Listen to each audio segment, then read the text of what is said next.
तर अनेक राज्यांना आज अलर्ट देण्यात आलेला आहे। राज्यातील अनेक जिल्ह्यांना आज पावसाचा अलर्ट देण्यात आला। यामध्ये जालना, लातूर, सोलापूरला पावसाचा रेड अलर्ट देण्यात आलेला आहे। तर मुंबई, ठाणे आणि रायगड आणि रत्नागिरीला पावसाचा ऑरेंज अलर्ट देण्यात आलेला आहे। आज मुंबई आणि ठाण्यात मुसळधार पावसाची शक्यताही वर्तवण्यात आलेली आहे। अगदी रात्रीपासूनच रिमझिम पाऊस पडायला सुरुवात झालेली आहे आणि राज्यातील अनेक जिल्ह्यांना पावसाचा आज हवामान खात्याकडून अलर्ट देण्यात आलेला आहे। मुंबई, ठाणे, रायगड, रत्नागिरीला ऑरेंज अलर्ट आहे, तर रेड अलर्ट देखील देण्यात आलेला आहे जालना, लातूर आणि सोलापूरला।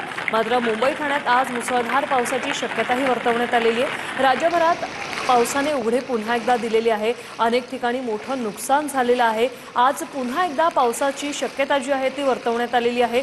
याचा पावसाचा फटका सोलापूरला मोठ्या प्रमाणात बसला। मात्र पुन्हा एकदा पावसाचा रेड अलर्ट सोलापूर जिल्ह्याला देण्यात आलेला आहे। त्यामुळे शेतकऱ्यांच्या चिंतेत आता भर पडणार आहे।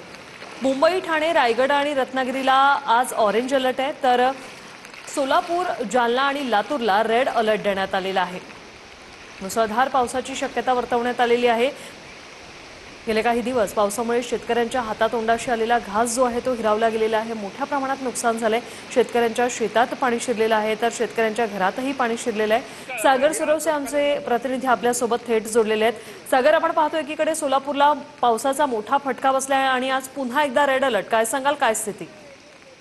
विचार आपण पाहिलं की खरं तर सोलापूर जिल्ह्याला जो आहे तो आज आणि उद्या 2 दिवसांचा रेड अलर्ट जो आहे तो जाहीर करण्यात आलेला आहे। आपण पाहतोय परिस्थिती कशा पद्धतीने मुसळधार पाऊस जो आहे तो सोलापूर शहर आणि जिल्ह्यामध्ये कोसळताना आपल्याला पाहायला मिळते। खरं तर आज पहाटेपासूनच या मुसळधार पावसाला जी आहे ती सुरुवात झालेली आहे आणि आपण पाहिलं की आता आपण आहोत मोहोळ तालुक्यातल्या लांबोटी परिसरामध्ये आणि खरं तर सकाळची 8:30 वाजलेले आहेत। मात्र अंधार असल्याप्रमाणे ती परिस्थिती जी आहे ती या ठिकाणी पाहायला मिळते।